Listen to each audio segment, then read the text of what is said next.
Good morning guys! For today's video ay magluto po tayo ng munggo. Ito po yung ating mga ingredients. Ginger, girgir to sa Arabic, hipon. Meron na tayong kamatis, sibuyas, at green bell pepper po. Tapos habang nag-antay po tayo na pakuluan yung munggo, siguro mga 5 minutes na lang yung antay natin dahil kanina ko pa yung pinakuluan. So 30 minutes na rin po dahil hindi naman ganun kadami yung aking lulutuin dahil nga ako nga lang yung kakain dito sa bahay. Dahil nag-craving po tayo ng munggo with hipon. Ayan po, mag-upisa na tayo mag-upisa ng sibuyas.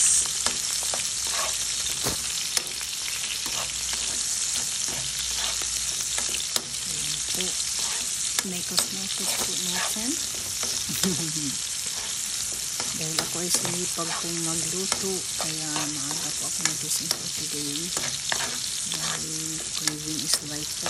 Dahil talaga pagka nagpi-craving po tayo, ayan, gagawa po tayo ng paraan para makain. Tapos nagluto na rin yung kamatis para masarap po. Iba po talaga pagka magluto ka ng munggo na may kamatis, iba ang lasa. Lalo na pag ang sahog mo ay hipon, ay Diyos ko, ang sarap. Diyos ko, nakalimutan mo yung pangalan mo. Wala. Tapos, nilagay ko na rin po yung hipon. Mga medium size lang po yan sila. Kasi dito, hindi naman siya ganun kamahal yung hipon. So, kaya sa budget. Kaya yan.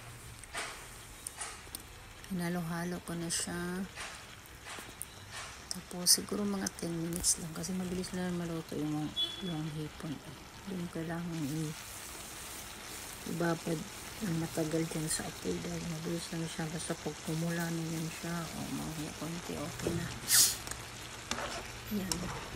Nilagyan ko na siya ng asin, paminta, magic sarap, at iba pang mga sahog. Yung garlic powder ata. Lagyan ko siya ng garlic powder. Kasi dagdag palasa din po.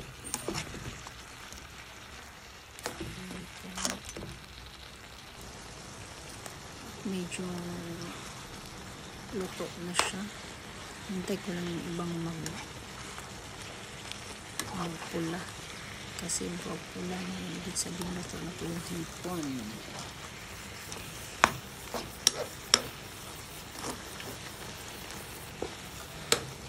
Ano po?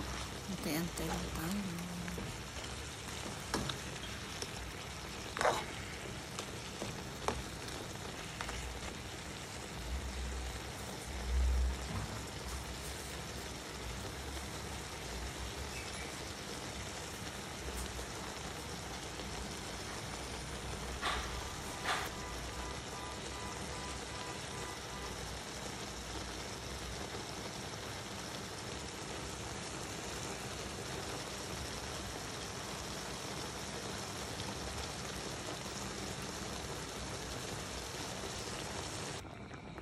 Ayun na po, nilagay ko na po yung munggo dyan.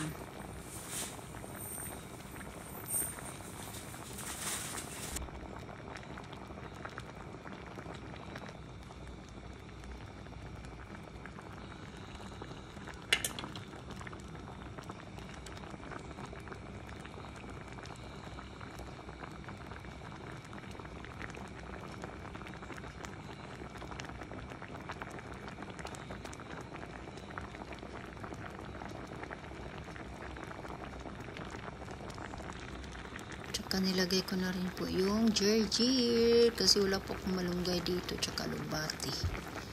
May talong ako, kailang hindi ko na siya nilagyan ng talong kasi gusto ko ganyan lang po. Masarap po yung girgir sa Arabic po. Ayan, try nyo po magluto ng munggo with hipon. Tapos dahil wala po tayong malunggay dito sa lugar natin, kaya girgir po o ginger po yung nilagay ko. Ayan.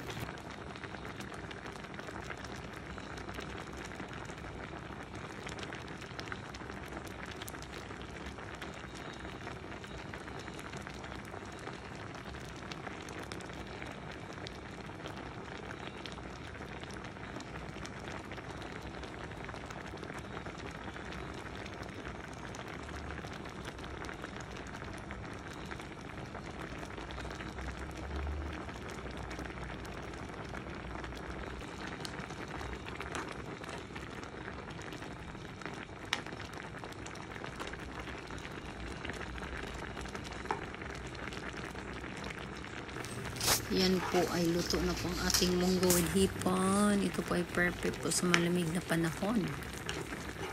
Yummy yummy. Masarap po, diba? Sarap humigop ng sabaw. Natikman ko na, grabe ang sarap. Ano pang hintay nyo? Kainan na.